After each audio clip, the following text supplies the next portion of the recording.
Bismillahirrahmanirrahim. Andrew, brothers and sisters, comrades and friends, Assalamu alaikum. Almost exactly a year ago, I was deported from Egypt and declared at the steps of the aircraft to be persona non grata, which means in English, a person without status. I told the civil servant who delivered me this news that the person without status in Egypt was the dictator Hosni Mubarak.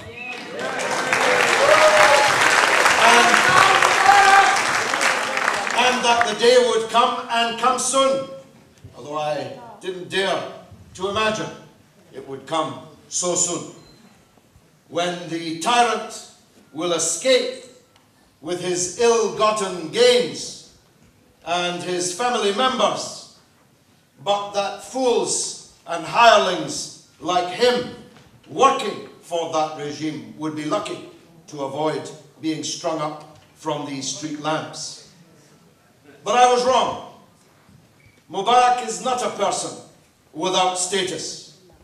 He has a status, and that status is murderer, torturer, dictator, and he should be on trial, not in the presidential palace.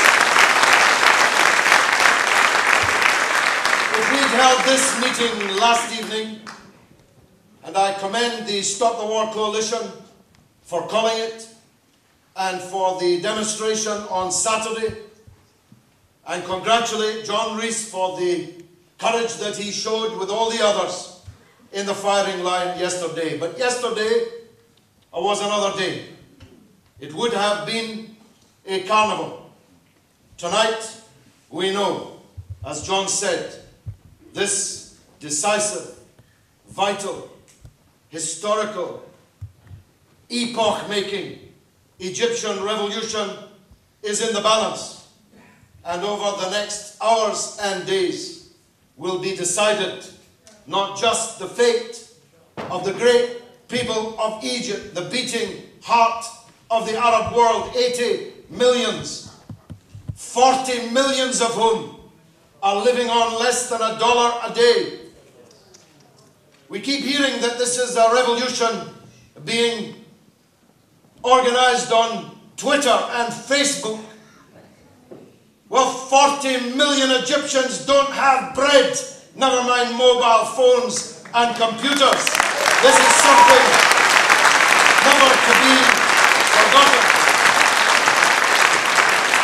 But these hours and days will decide not just the fate of the great people of Egypt, but of the Arab world, 350 millions from the ocean to the Gulf. In all these states, virtually every one of which is ruled by a puppet president or a corrupt king, because if the Egyptian regime falls, all the Arab dictators will fall, one after the other, and they all know it.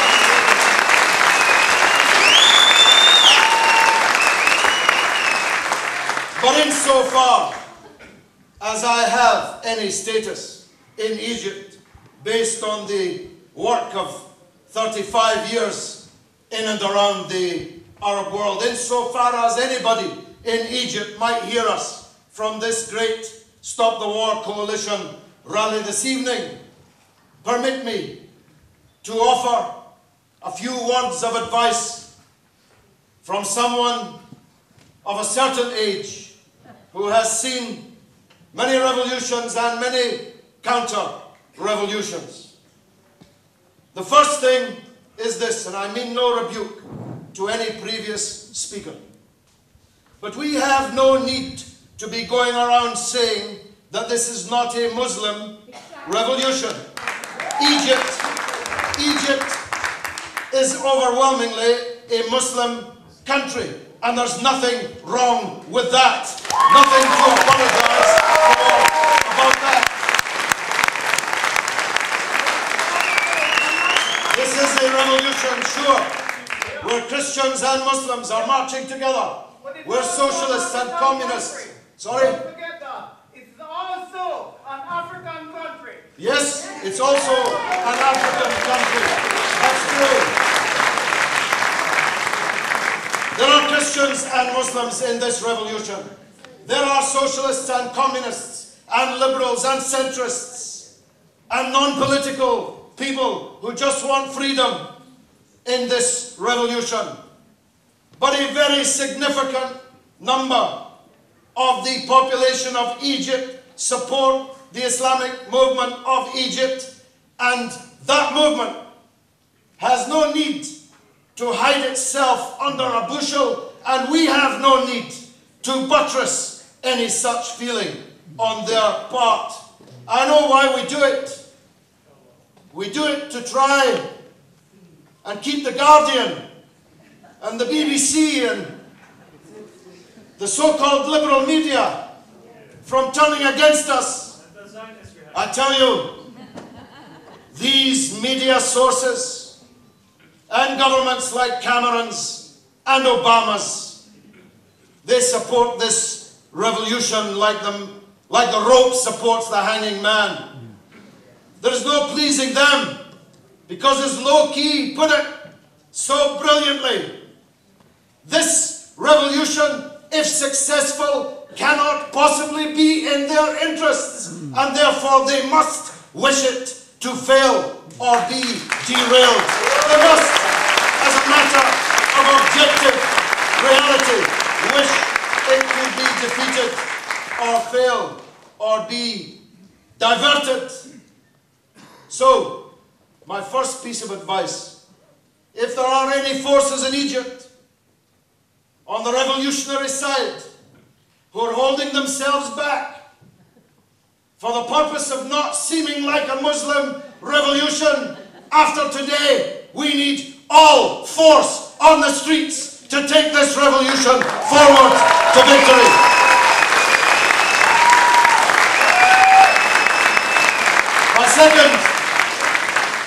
My second piece of advice is this: don't trust the armed forces of Egypt. Don't fall for this guff that it's a people's army. Yes, fraternize with the ordinary soldiers. Yes, give them flowers. Yes, embrace them. Yes, proselytize for the revolution amongst them. Yes, embrace and try to win them. But the generals and the military brass of the Egyptian armed forces are bought and paid for in Washington and will do exactly what Washington tells them to do.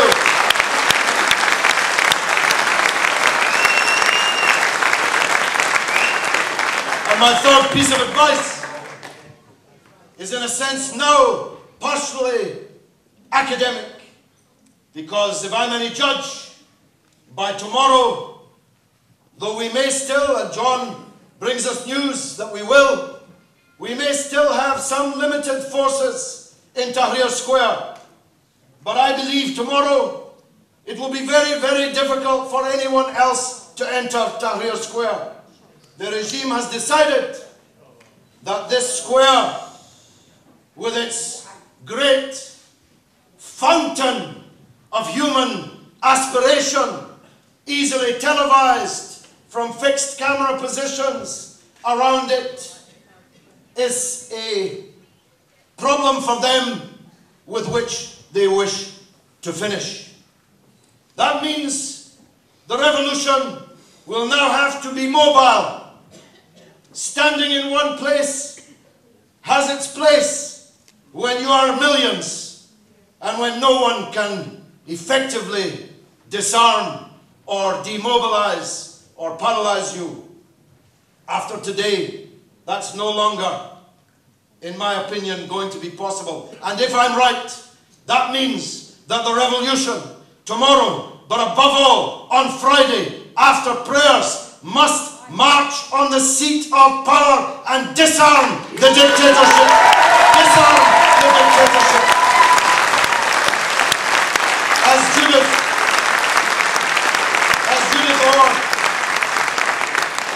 Orr said, in the words of Saint-Just, half make a revolution are digging their own graves, and already enough of our brave Egyptian brothers and sisters are in their graves. This revolution must go forward to victory, or it will go back to defeat. And if it goes back to defeat, all these dictatorships who starve their people, who prostitute their countries in the interests of America and Israel in Britain and other imperialist countries, will breathe a sigh of relief and believe that they have escaped the wrath and the vengeance of their people. But if that revolution goes forward to victory, the gates of Rafah will come down.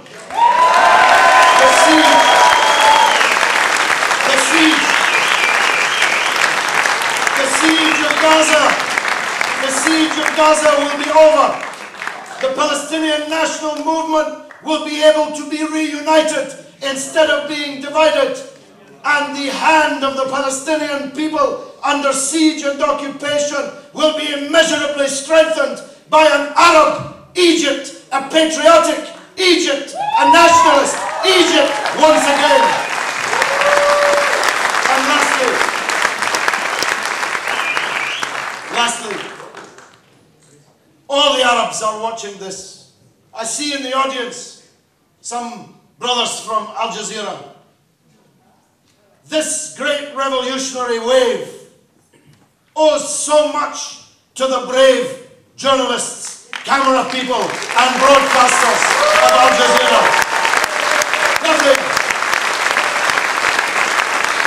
Nothing is a secret. Nothing is a secret anymore. Nothing can be kept isolated in one of these artificial mini-states created by the British and the French, Sykes and Picot, almost 100 years ago in the building in which I worked for the most of the last 25 years. Now the borders have fallen because of the existence of these great satellite television stations which are reaching audiences. Tonight, Al Jazeera will be being watched by 80 or 90 or 100 million people. And when they see this regime falling, they will look at their own regime, much weaker, much smaller, much less heavily and effectively armed. They will look at what's on their plates and how hard they had to work to put this miserable dinner on their plates. They will mull over the national indignity and humiliation which has been visited upon them by these tyrants for so long. And I tell you, I mean this. In the words of Lenin, there are decades when nothing happens, but there are weeks when decades happen. We're in those weeks. Victory to the Arab Revolution!